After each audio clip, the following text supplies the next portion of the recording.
Hi everybody, Philip Rodiker. Guess what tonight is? State of the Union. The president's going to be speaking, I think, around 6 o'clock or something like that. So I'm giving you the state of real estate today. How about that? So I'm going to give you the real estate side. He can give you the government side. I'll give you the real estate side. So what we want to do is we want to look at what's happening in 2023, what happened back in 2022, what's happening different this year, and then my projection or my belief or my feeling of what's going to happen for the rest of this year. So we're going to try to predict out by looking backwards and seeing how that looks. So what I did is I put this graph together, and it's kind of hard for all you guys to see, but I'll go like that just for a minute so you can see there's numbers on there, and there's like a percentage graph on the bottom, there's a line, there's some things, and so I'm not going to get too deep into it that way. I'm just going to explain to you what it means. Okay, so this right here is a 10-year absorption graph. So 10 years. So we're going back 10 years. 10-year absorption graph. And what the 10-year absorption graph does is this gives us clues of the market. So if we look over a span of time, 5 years, 7 years, 8 years, 10 years, we can start to see if there's any trends. We go through enough up and down cycles that in a 10-year snapshot, we got a really good idea of if this trend continues, it's going to kind of be the same year after year after year. And so that's how we look backwards to forward, okay? So on this graph, 10-year, and I'll get back up here again, 10-year graph, the bottom half of this, the top half is inventory, how many houses we have on the market, and how many are selling. And then on the bottom, it says what percentage of those are selling every single month. And you see there's some peaks and valleys there, peaks and valleys. And what we see historically with those peaks and valleys is that the market tends to shoot up January, February, March. And I actually went over the last 10 years. And what I found is back in 2012, the peak of the market was March. 13 was March. 14 was March. 15 was March, April. 16 was March. 17 was March, April, May. 18 was March. 19 was March, April. 20 was March. Watch this. Pandemic. 21 was March. 22 was February. Wow. Even during the pandemic, when things were like crazy over here, the graph or the historic trends actually did the exact same thing. In a crazy market, it did the exact same thing as it did in a not so crazy market. Now, the other thing that this graph revealed to me when I was looking at it is that right now, I don't have my specs on, but we're absorbing like at 42, 45%. We were at 43% in 2018. So all we've done with our interest rates and in our real estate market is just moved us back to before pandemic. The pandemic hit us in 2019, 2020? We're just right back to where we were. The other thing that I realized from this graph is that our market was considerably lower in absorption. If you look over here, I'll come back up again. The graph here was lower in absorption in 2012 and 2013. That line on there is where we're at today. If you go across over here, it matches up right there. But there's a low spot, low spot, low spot. So we've actually been lower in sales in 2012, 2013, and 2018 than we are today. So all we've done is just gone back to what we consider normal market. But here's something interesting. I was watching the news this morning, and they reported that real estate is starting to thaw out. It's not stagnant anymore. People are out buying, and a true graph of that is this last 7 days. So I can look over month over month over month, but we're just going to look over the last 7 days. It's called a market watch, and this is something that we send out to our database and to people that are on our website and on Facebook to kind of keep you in tune with what we see. Okay, so it's a 7-day market watch, so you can tune into us anytime if you just want to see, okay, what's in the last 7 days done, what's the last 7 days done, because we look at it. Okay, so I'm going to give it's my podium, by the way, because it's presidential today. So I'm going to go in front of my podium again, and I'm going to show you. It's what it looks like. It just says market watch on it.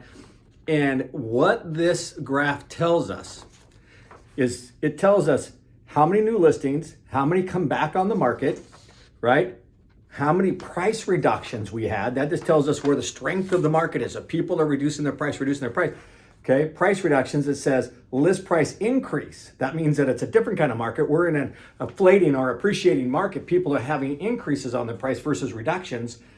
Anybody that's going contingent. Contingent is when you have a house to sell in order to buy. It was unheard of for the last 3 years. And now we can see on here that contingencies are starting to come back. How many of them are not selling? How many of them went pending? How many of them sold? And how many actually came off the market? Okay, so those are all good numbers. And so when I look at here on this, and we talk about absorption, okay, I can, I said 10 years. That just gives us a trend of when the best time to sell is, okay? When's the best time to sell? When the market's absorbing at the highest point. That's March. We're right there. This is February, so we're right there. It's coming in. What does this graph tell me over the last 7 days? What the buying market is doing right now, today, okay? What the buyers are doing, what the sellers are doing, what's happening right now in the last 7 days. It's the tightest window. We can go down to 24 hours. I could probably do it by the minute or the second, but I mean, we're getting really too tight. But 7 days is good. We can see the market. Right now, it's telling us new listings in the last 7 days in our area, 1,171. That's good because we're coming into March. We want to see inventory coming on the market because we need this, because if we don't, we're going to have the same problem as we had before. And what's that? Scarcity of inventory. If you have scarcity of inventory, nothing for the buyers to buy, then supply and demand kicks in, and what happens to the prices?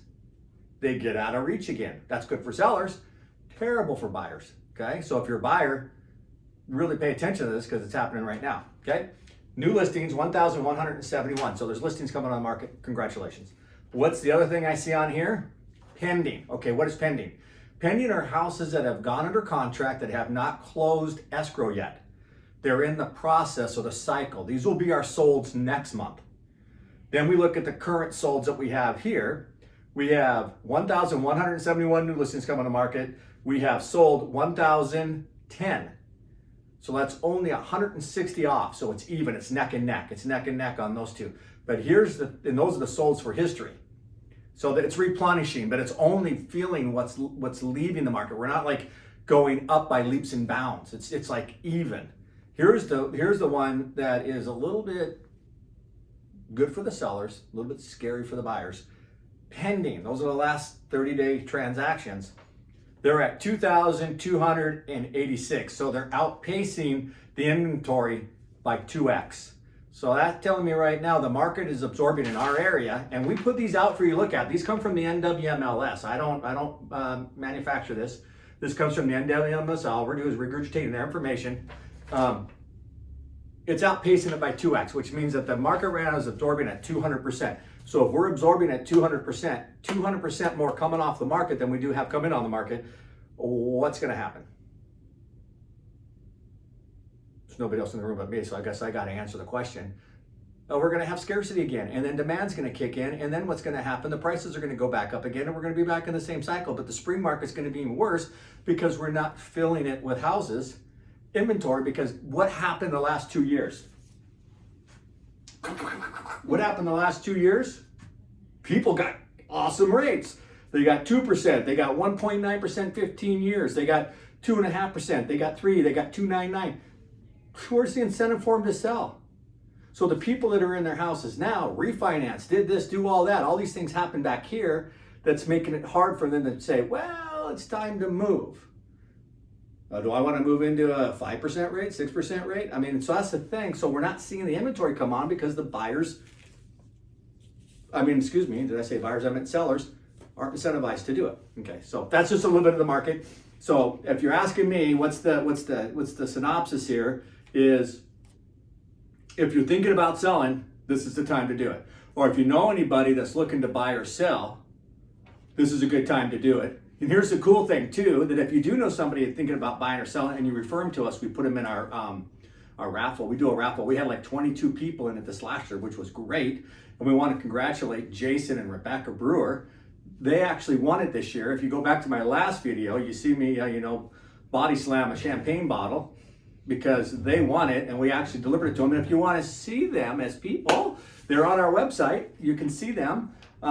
It's, you know, you can get the market update there. You can see who the last winners were. They're very happy, very excited, and they chose Salish Lodge because we give out different places where they can go, and Salish Lodge is where they pick, so we're going to take care of them. And guess what this year, you guys? We have our top award banquet for the production of 2022, right? It's next week.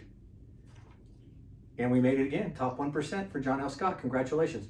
Oh, hey, Cassie, help me out. Give me that last card you just showed me. No, not that one, that one. No, that one, yeah, give that to me. Just give it to me. Oh, and this is what's happening in the background. Cassie's with me today. Sorry about that. Cassie's with me today, and that's what she's telling me to do. So, okay, you guys, always fun. Market updates, they come out. Monthly housing updates, they come out. This is in the picture here because I wanted you to know this is what it looks like. It's a housing update. We do market updates. Updates are really good right now for you to be watching and paying attention to because it's giving you the pulse of what's happening in today's market. If you want the real analytical side of it, or if you want the doctor to check your pulse, give us a call. Okay? Have a great day. Thanks for tuning in.